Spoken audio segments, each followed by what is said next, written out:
Sick Woman Theory, written by Johanna Hedva, read by Naomi Kirst-Schultz. Written 2016, read 2022. 1. In late 2014, I was sick with a chronic condition that, about every 12 to 18 months, gets bad enough to render me, for about 5 months each time, unable to walk, drive, do my job, sometimes speak or understand language, take a bath without assistance, and leave the bed. This particular flare coincided with the Black Lives Matter protests, which I would have attended unremittingly had I been able to. I live 1 block away from MacArthur Park in Los Angeles, a predominantly Latino neighborhood and one colloquially understood to be the place where many immigrants begin their American lives. The park, then, is not surprisingly one of the most active places of protest in the city. I listened to the sounds of the marches as they drifted up to my window. Attached to the bed, I rose up my sick woman fist in solidarity. I started to think about what modes of protest are afforded to sick people. It seemed to me that many for whom Black Lives Matter is especially in service might not be able to be present for the marches because they were imprisoned by a job, the threat of being fired from their job if they marched, or literal incarceration, and of course the threat of violence and police brutality, but also because of illness or disability, or because they were caring for someone with an illness or disability. I thought of all the other invisible bodies with their fists up, tucked away and out of sight. If we take Hannah Arendt's definition of the political, which is still one of the most dominant in mainstream discourse, as being any action that is performed in public, we must contend with the implications of what that excludes. If being present in public is what is required to be political, then whole swathes of the population can be deemed apolitical, simply because they are not physically able to get their bodies into the street. In my graduate program, Arendt was a kind of god, and so I was trained to think that her definition of the political was radically liberating. Of course, I can see that it was, in its own way, in its time, the late 1950s. In one fell swoop, she got rid of the need for infrastructures of law, the democratic process of voting, the reliance on individuals who've accumulated the power to affect policy. She got rid of the need for policy at all. All of these had been required for an action to be considered political and visible as such. No, Arendt said, just get your body into the street, and bam, political. There are 2 failures here, though. The first is her reliance on a quote-unquote public, which requires a private, a binary between visible and invisible space. This meant that whatever takes place in private is not political. So you can beat your wife in private and it doesn't matter, for instance. You can send private emails containing racial slurs, but since they weren't, quote-unquote, meant for the public, you are somehow not racist. Arendt was worried that if everything can be considered political, then nothing will be, which is why she divided the space into one that is political and one that is not. But for the sake of this anxiety, she chose to sacrifice whole groups of people, to continue to banish them to invisibility and political irrelevance. She chose to keep them out of the public sphere. I am not the first to take Arendt to task for this. The failure of Arendt's political was immediately exposed in the civil rights activism and feminism of the 1960s and 70s. The personal is political can also be read as saying the private is political. Because, of course, everything you do in private is political. Who you have sex with, how long your showers are, if you have access to clean water for a shower at all, and so on. There is another problem, too. As Judith Butler put it in her 2015 lecture, Vulnerability and Resistance, Arendt failed to account for who is allowed into the public space, of who's in charge of the public, or, more specifically, who's in charge of who gets in. Butler says that there is always one thing true about a public demonstration. The police are already there, or they are coming. This resonates with frightening force when considering the context of Black Lives Matter. The inevitability of violence at a demonstration, especially a demonstration that emerged to insist upon the importance of bodies who've been violently uncared for, ensures that a certain amount of people won't because they can't show up. Couple this with physical and mental illnesses and disabilities that keep people in bed and at home, and we must contend with the fact that many whom these protests are for are not able to participate in them, which means they are not able to be visible as political activists. There was a Tumblr post that came across my dash during these weeks of protest that said something to the effect of, quote, "Shout out to all the disabled people, the sick people, people with PTSD, anxiety, etc. who can't protest in the streets with us tonight. Your voices are heard and valued and with us." Unquote. Heart. Reblog. 2. I have chronic illness. For those who don't know what chronic illness means, let me help. The word chronic comes from the Greek chronos, Latinized to chronos, which means of time. Think of chronology. And it specifically means a lifetime. So a chronic illness is an illness that lasts a lifetime.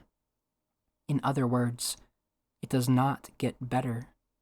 There is no cure. And think about the weight of time. Yes, that means you feel it every day. On very rare occasions, I get caught in a moment as if something's plucked me out of the world where I realize that I haven't thought about my illnesses for a few minutes, maybe a few precious hours. These blissful moments of oblivion are the closest thing to a miracle that I know.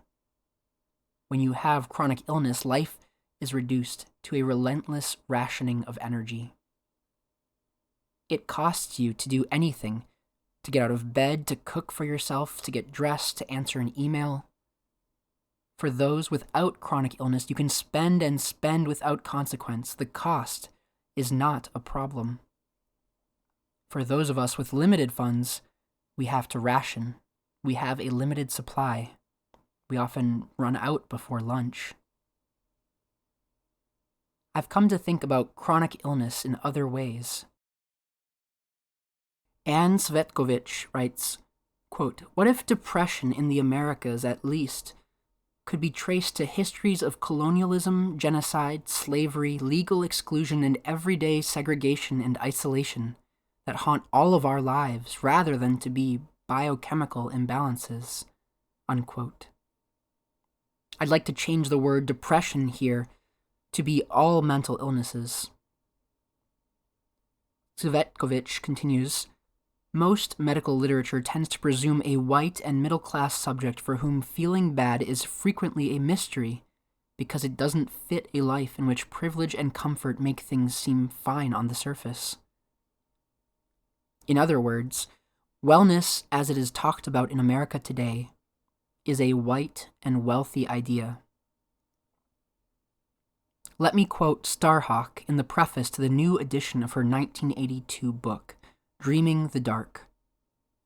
Quote, "Psychologists have constructed a myth that somewhere there exists some state of health which is the norm, meaning that most people presumably are in that state, and those who are anxious, depressed, neurotic, distressed, or generally unhappy are deviant.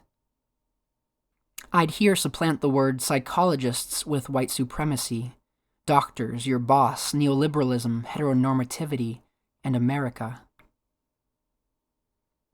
There has been a slew of writing in recent years about how, quote-unquote, female pain is treated, or rather not treated as seriously as men's in emergency rooms and clinics, by doctors, specialists, insurance companies, families, husbands, friends, the culture at large.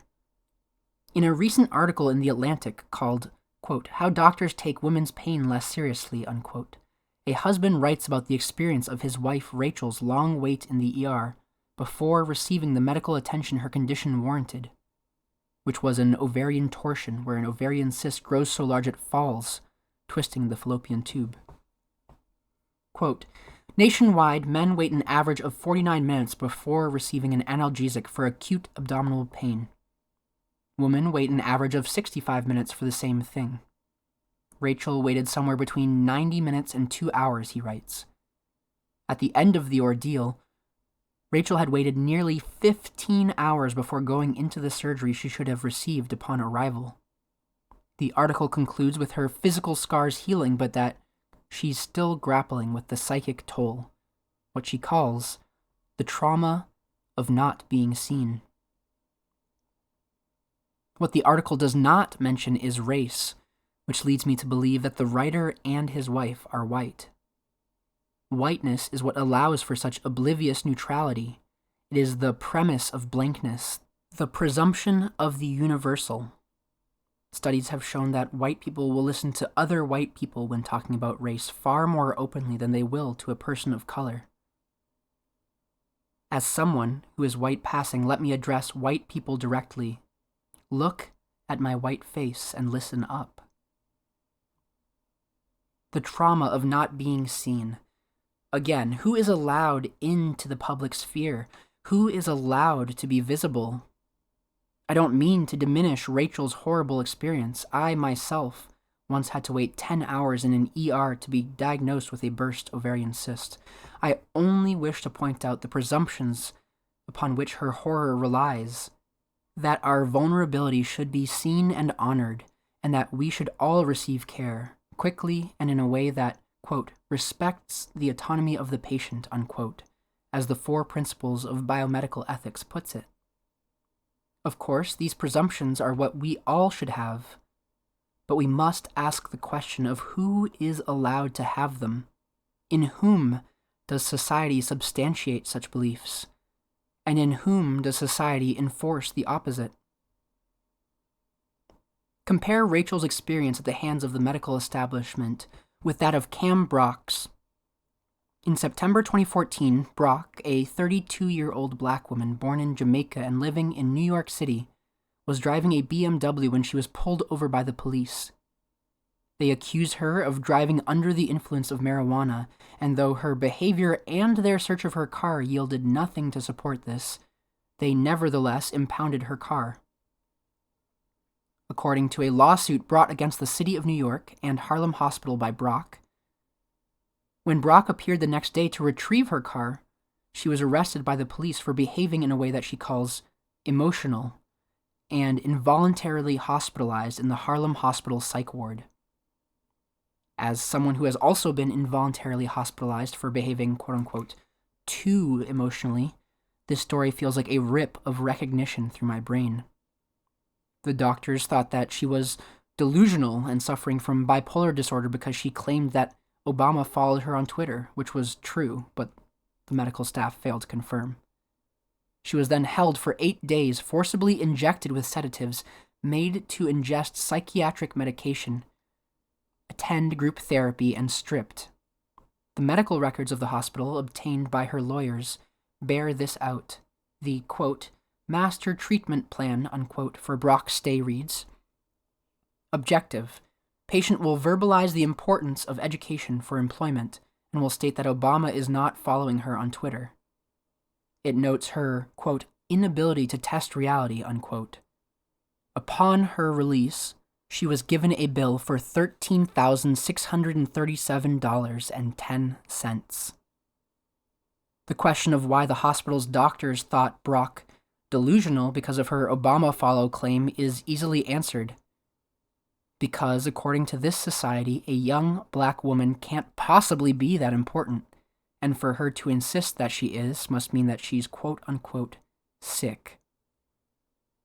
So, as I lay there, unable to march, hold up a sign, shout a slogan that would be heard, or be visible in any traditional capacity as a political being, the central question of sick woman theory formed.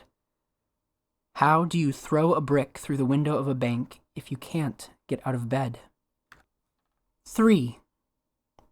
Before I can speak of the quote-unquote sick woman in all of her many guises, I must first speak as an individual and address you from my particular location. I am antagonistic to the notion that the Western medical insurance industrial complex understands me in my entirety, though they seem to think they do. They have attached many words to me over the years, and though some of these have provided articulation that was useful, after all, no matter how much we are working to change the world, we must still find ways of coping with the reality at hand. First, I want to suggest some other ways of understanding my quote-unquote illness. Perhaps it can all be explained by the fact that my moon's in Cancer in the 8th house, the house of death, or that my Mars, Saturn, and Pluto, in astrology, the three malefics, or evil forces, are in the 12th house, the house of illness, secrets, sorrow, and self-undoing. Or that my father's mother escaped from North Korea in her childhood and hid this fact from the family until a few years ago, when she accidentally let it slip out and then swiftly, revealingly denied it. Or that my mother suffers from undiagnosed mental illness that was actively denied by her family, and was then exasperated by a 40-year-long drug and alcohol addiction, sexual trauma, and hepatitis from a dirty needle, and to this day remains untreated as she makes her way in and out of jails, squats, and homelessness. Or that I was physically and emotionally abused as a child, raised in an environment of poverty, addiction, and violence, and have been estranged from my parents for 14 years. Perhaps it's because I'm poor. According to the IRS in 2014, my adjusted gross income was $5,730, a result of not being well enough to work full-time.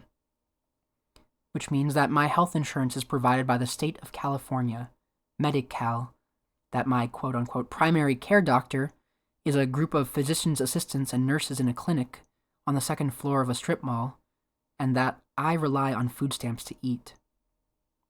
Perhaps it's because I'm queer and gender non-binary, first coming out to my parents at age 14, finally leaving home at age 16 with the last black eye I was willing to receive from my mother's hand. Perhaps it can be encapsulated in the word trauma. Perhaps I've just got thin skin and have had some bad luck.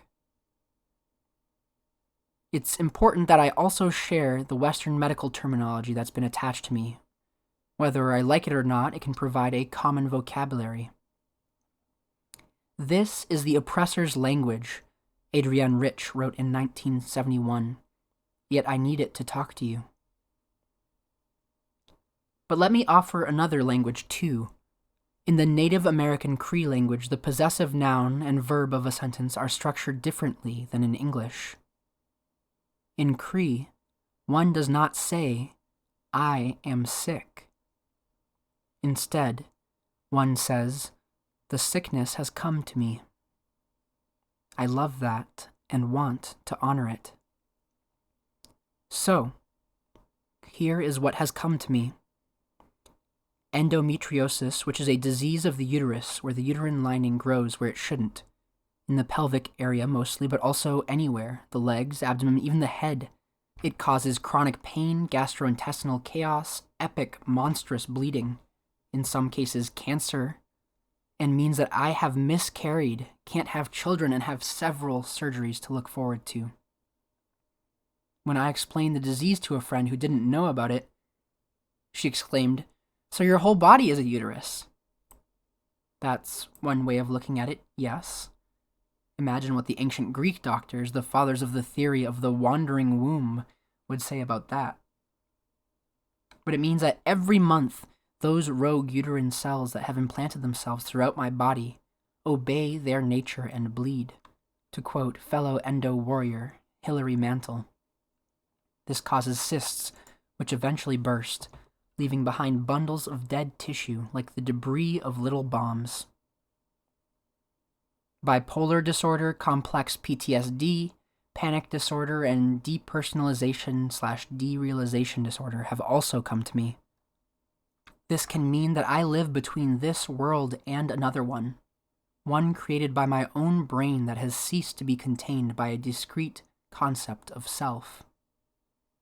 Because of these quote-unquote disorders, I have access to incredibly vivid emotions, flights of thought, and dreamscapes, to the feeling that my mind has been obliterated into stars, to the sensation that I have become nothingness, as well as to intense ecstasies, raptures, sorrows, and nightmarish hallucinations.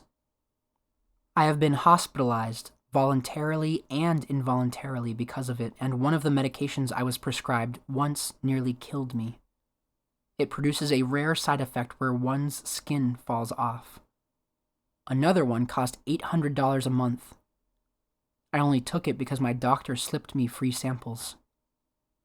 If I want to be able to hold a job, which this world has decided I ought to be able to do, I must take an antipsychotic medication daily that causes short-term memory loss and drooling, among other sexy side effects. These visitors have also brought their friends, nervous breakdowns, mental collapses, or whatever you want to call them, 3 times in my life. I am certain they will be guests in my house again. They have motivated attempts at suicide, most of them while dissociated, more than a dozen times. The first one when I was 9 years old. Finally, an autoimmune disease, or several, that continues to baffle all the doctors I've seen has come to me and refuses still to be named. On the same day this essay was originally published in Mask magazine, a neurologist diagnosed me with 100% fibromyalgia as a place to start. More than 1 year before this, my primary care doctor had referred me to see a neurologist, rheumatologist, and immunologist so I could begin testing for MS and other autoimmune diseases that some of my symptoms pointed to. My insurance has yet to approve these referrals or to find a specialist within 150 miles who is covered by my plan. The neurologist who diagnosed my fibro agreed to see me out of network, cash only, as a favor to a friend. I don't have enough space here, will I ever, to describe what living with an autoimmune disease is like. I can say it brings unimaginable fatigue, pain all over, all the time, susceptibility to illnesses, a body that performs its normal functions monstrously abnormally or not at all. 4. With all of these visitors, I started writing Sick Woman Theory as a way to survive in a reality that I find unbearable, and as a way to bear witness to a self that does not feel like it can possibly be, quote-unquote, mine. The early instigation for the project of a Sick Woman Theory and how it inherited its name came from a few sources. The primary one was a way to think how illness, disability, and vulnerability feminize, e.g., render weaker and more fragile any person who requires care.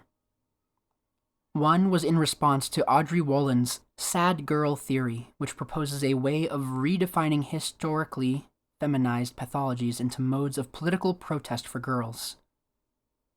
Critical of sad girl theory's centering of whiteness, beauty, heteronormativity, and middle-class resources, I started to think through the question of what happens to the sad girl who is poor, queer, and or not white when, if she grows up. Another was incited by reading Kate Zambrano's Heroines and feeling an itch to fuck with the concept of heroism at all.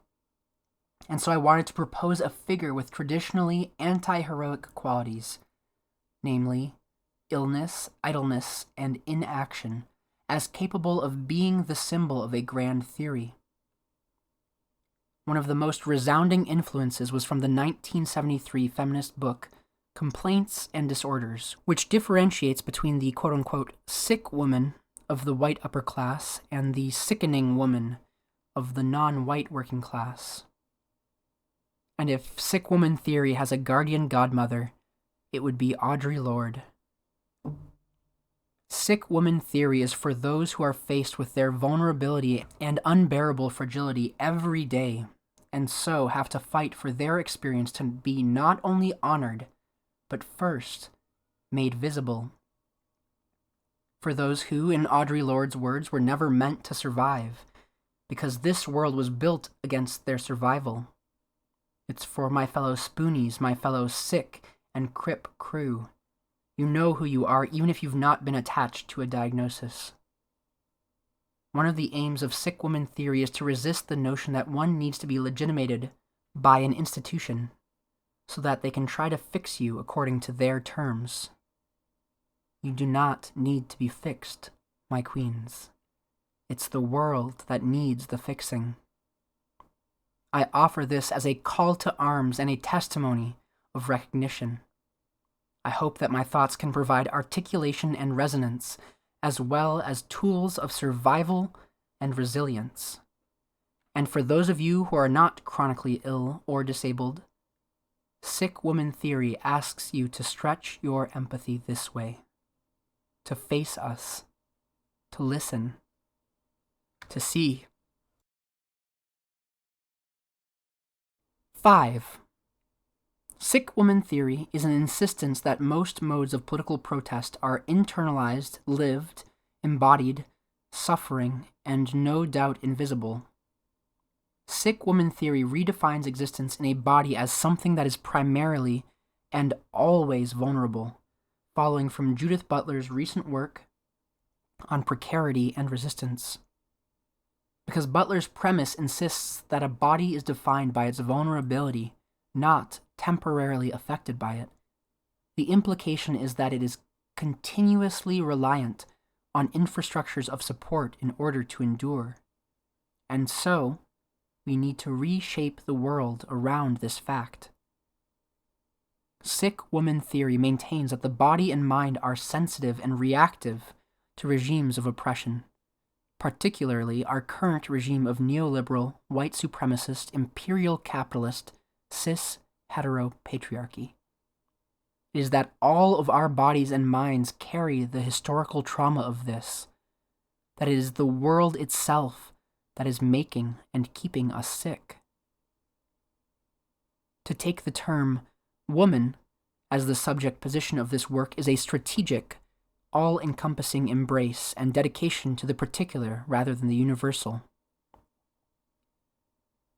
Though the identity of woman has erased and excluded many, especially women of color and trans non-binary or gender-fluid people, I choose to use it because it still represents the uncared for, the secondary, the oppressed, the non, the the less than. The problematics of this term will always require critique, and I hope that sick woman theory can help undo those in its own way.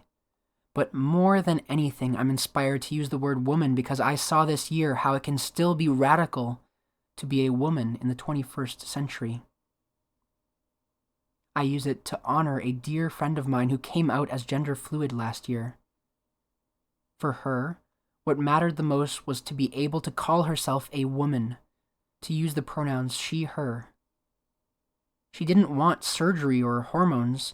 She loved her body and her big dick and didn't want to change it. She only wanted the word. That the word itself can be an empowerment is the spirit in which sick woman theory is named. The sick woman is an identity and body that can belong to anyone denied the privileged existence or the cruelly optimistic promise of such an existence, of the white, straight, healthy, neurotypical, upper and middle class, cis and able-bodied man who makes his home in a wealthy country, has never not had health insurance, and whose importance to society is everywhere recognized and made explicit by that society, whose importance and care dominates that society at the expense of everyone else. The sick woman is anyone who does not have this guarantee of care.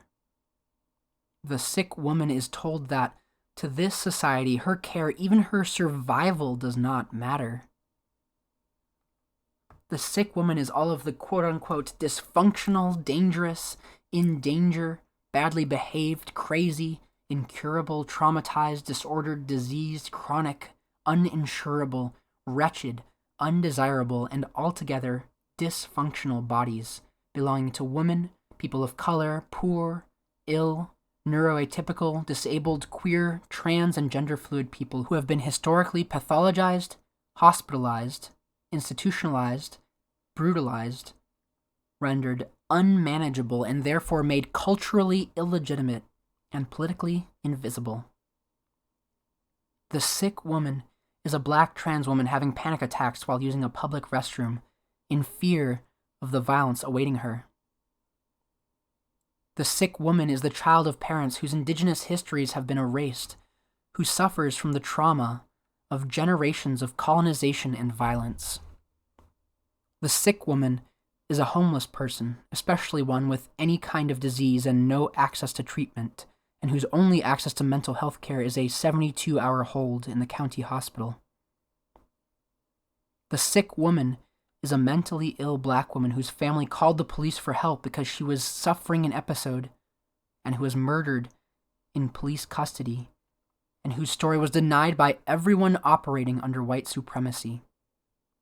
Her name is Tanisha Anderson. The sick woman is a 50-year-old gay man who was raped as a teenager and has remained silent and shamed, believing that men can't be raped. The sick woman is a disabled person who couldn't go to the lecture on disability rights because it was held in a venue without accessibility. The sick woman is a white woman with chronic illness rooted in sexual trauma who must take painkillers in order to get out of bed. The sick woman is a straight man with depression who's been medicated, managed, since early adolescence and now struggles to work the 60 hours per week that his job demands. The sick woman is someone diagnosed with a chronic illness whose family and friends continually tell them that they should exercise more. The sick woman is a queer woman of color whose activism, intellect, rage, and depression are seen by white society as unlikable attributes of her personality. The sick woman is a black man killed in police custody and officially said to have severed his own spine. His name is Freddie Gray. The sick woman is a veteran suffering from PTSD on the months-long waiting list to see a doctor at the VA. The sick woman is a single mother illegally emigrated to the quote-unquote land of the free, shuffling between 3 jobs in order to feed her family and finding it harder and harder to breathe. The sick woman is the refugee. The sick woman is the abused child. The sick woman is the person with autism who the world is trying to cure. The sick woman is the starving. The sick woman is the dying. And crucially, the sick woman is who capitalism needs to perpetuate itself. Why? Because to stay alive, capitalism cannot be responsible for our care. Its logic of exploitation requires that some of us die. Sickness, as we speak of it today, is a capitalist construct, as is its perceived binary opposite, wellness. The well person is the person well enough to go to work. The sick person is the one who can't. What is so destructive about conceiving of wellness as the default, as the standard mode of existence, is that it invents illness as temporary. When being sick is an abhorrence to the norm, it allows us to conceive of care and support in the same way. Care, in this configuration, is only required sometimes. When sickness is temporary, care is not normal. Here is an exercise. Go to the mirror, look yourself in the face, and say out loud, "To take care of you is not normal. I can only do it temporarily." Saying this to yourself will merely be an echo of what the world repeats all the time. 6. I used to think that the most anti-capitalist gestures left had to do with love, particularly love poetry. To write a love poem and give it to the one you desired seemed to me a radical resistance. But now I see I was wrong. The most anti-capitalist protest is to care for another and to care for yourself, to take on the historically feminized and therefore invisible practice of nursing, nurturing, caring, to take seriously each other's vulnerability and fragility and precarity, and to support it, to honor it, to empower it, to protect each other, to enact and practice community. A radical kinship, an interdependent sociality, a politics of care. Because once we are all ill and confined to the bed, sharing our stories of therapies and comforts, forming support groups, bearing witness to each other's tales of trauma, prioritizing the care and love of our sick, pained, expensive, sensitive, fantastic bodies, and there is no one left to go to work.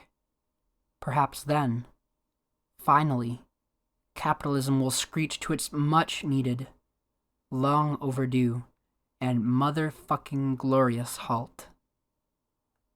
This has been Sick Woman Theory, written by Johanna Hedva, read by Naomi Kirst-Schultz. Thanks for reading along.